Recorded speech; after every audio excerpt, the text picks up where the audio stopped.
Coming up in this captain's vlog, I tap a pencil. My account is invalid, permanently unacceptable, like a lost Bitcoin. And I discover YouTube's fair use policy. We have sort of a problem here. This is the story of how a man with no boat ownership experience embarked on his sailboat life dream with very little money, a talent for telling stories, and a deep desire to know the sea. I'd like to thank my patrons for making this dream possible. Please like and subscribe, leave a comment, or help out financially through Patreon, linked in the description below. Thanks for watching, and on with the show.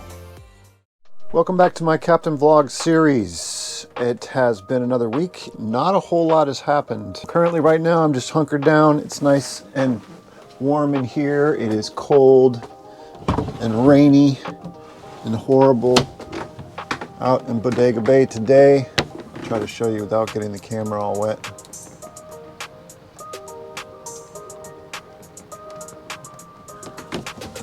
So I'm staying inside. And I've rearranged my living situation just a little bit. I've got my main seat now sitting over here. Gives me a slightly different angle on the workspace there. I don't know, it's just more comfortable being over here. And this is the coolest part. I'll show you. So when I'm sitting over here and I'm doing work on the computer and whatnot, I can actually stand up straight and stretch and look around in this small little box that I have enough headroom to actually stand up straight in my own boat. So anyway, I'm trying it this way.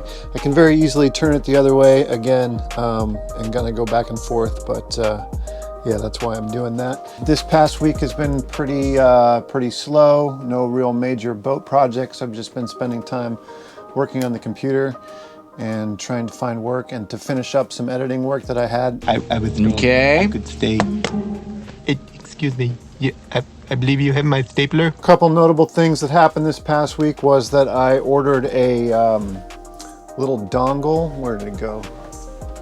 Doesn't matter. Got an interesting new packet in the mail today. Haven't had one of these in a while, so I thought I'd do a little video on it. It is a USB to HDMI cable. Theoretically, this is going to turn my phone into something that I can put, like, send media to my main monitor, which means, because I have an unlimited data package on my phone, that I can watch unlimited amounts of YouTube videos. So that's the idea. Let's see if it works. No signal. Pause. So this particular device, which is a Samsung A7 I, pretty generic, it was kind of cheap. It says, when I say check Type-C video connectivity, it says, sorry, your mobile can't support USB Type-C video, which means this particular piece of hardware cannot use this particular piece of hardware. It doesn't send a signal to the monitor, so that is a fail.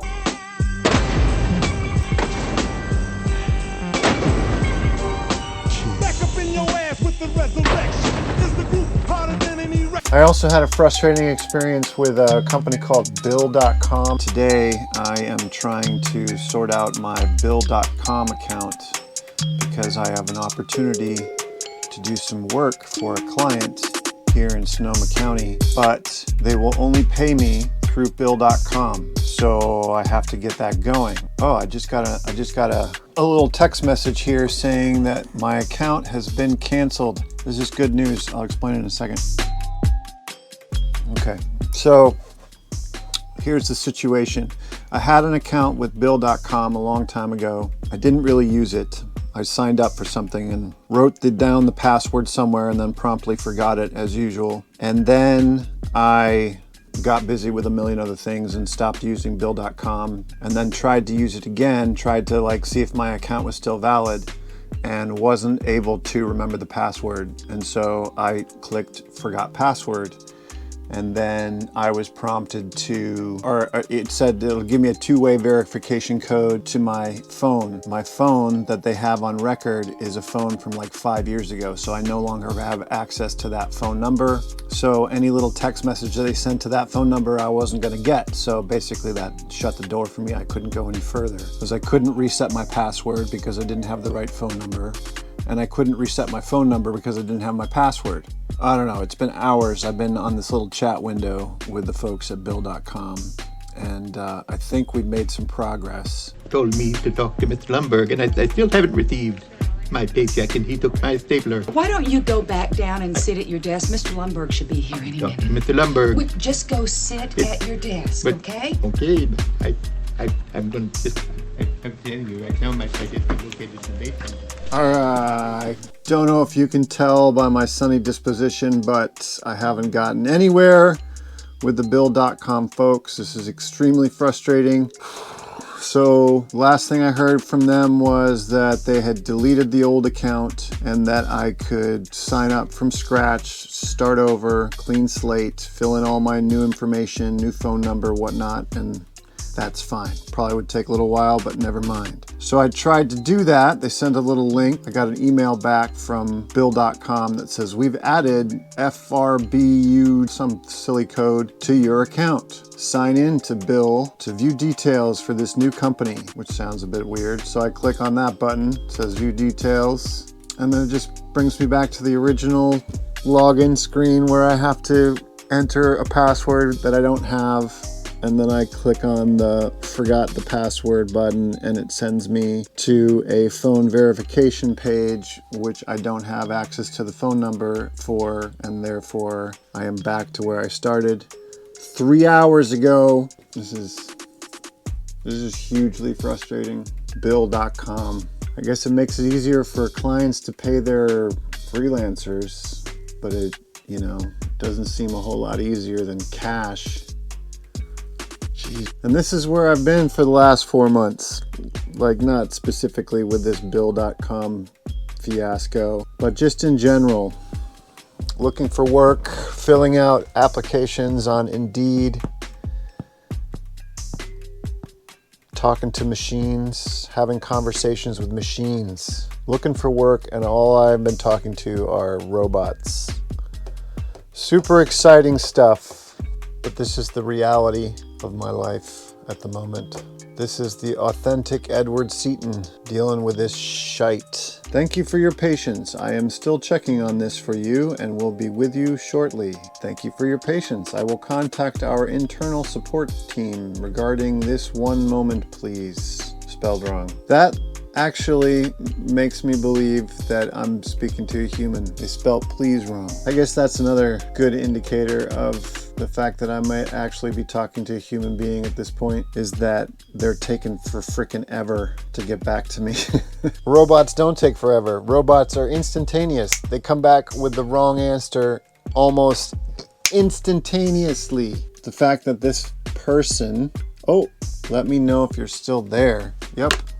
But I said I don't care if they lay me off either, because I told Bill that if they move my desk one more time, then I'm quitting. I'm going to quit. So the final update on the Bill.com issue fiasco is that they can't help me out, that old account that I have is permanently unacceptable, like a lost Bitcoin. And so basically the only thing I could do is create a new email address and sign up for a new account with a new email address. That was it. That was the solution. I waited there for 3 hours with that little text messagey thing for them to tell me to make a new email address and then sign in or sign up using a new email address. So that happened.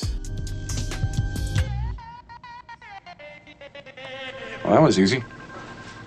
Yeah, I guess it was. So besides a couple of frustrating circumstances, it's been really nice down here, like in the boat with this beautiful heater. It's a cozy little space to get work done. And what I thought I would talk about today was how I actually get some of that work done, right? So I have a video that I need to upload. The issue is that my internet is provided through a cellular network, and I use Mint Mobile. It's like Mint Mobile.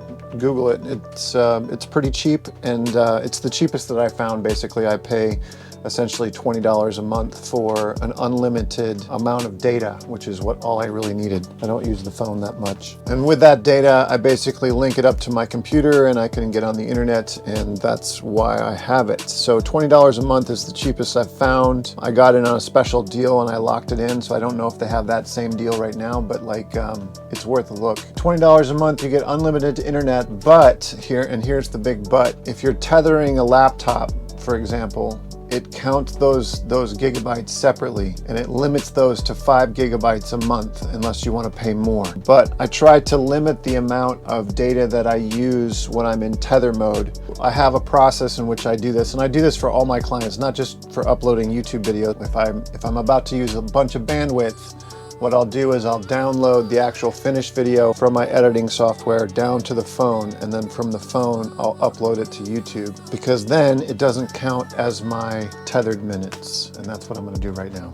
Okay, so the first step is to export the video. When you got it the way you want it, you export the video. I'm using Adobe Premiere Pro to the 2023 edition, apparently. Fancy. I go to File, I go Export Media, tell it where to go, give it a name, and I press Save. Looks like the estimated file size is going to be 2.1 gigs. So 2.1 gigs, that would basically take up a lot of my cheap Mint mobile minutes. All right, looks good. And press Export, boom, rendering required audio files. This is going to take some time. Okay, so it says my video has been exported. I'm ready to upload that file to my phone so that I can upload it to the internet. So USB-C into the phone, should pop up Galaxy A7, folder's empty. Oh, I think this has to be on. You have to actually, there it is. Found my exports, and then I go to the file that I just made. I copy that, paste that into the folder that I made on my phone. Pops up, so that's transferring the actual video file to my phone gadget here. Now that I've got it on the phone, I can go ahead and close that video thing out. I can disconnect this. Then I go into my phone and go to my YouTube channel, and then what do I do then? Where is it? Oh, you just hit the plus symbol. Then I go upload video. There's the video. Hit that, boom, gives me some options. I hit next, set visibility, go back there, and then we press boom, upload it. It's uploading to your videos. It's going to take a while. It says about 22 minutes to upload, which is not bad. Again, that's a big file. That's 2.1 gigabytes of information. There you go. You can see it's uploading. So I prefer doing all the tags and the titles and all the text stuff for a YouTube video on my laptop. So that's the final stage here, but the heavy lifting, the transfer of the 2.1 gigabyte file has already been done, and it was done on my phone, so I didn't have to pay for the tethering charge to the computer. And that's how I upload videos on the cheap. Again, I use Mint Mobile. I really don't know what kind of plans they have available right now, but it's worth checking out. I pay about $20 a month for this service. Thanks very much for watching. I appreciate it. Please like and subscribe, share it with all your friends, and if you'd like to give me a helping hand, which would be really greatly appreciated, you can check out my Patreon page and help me out there. So again, thanks for watching, and I'll see you next time.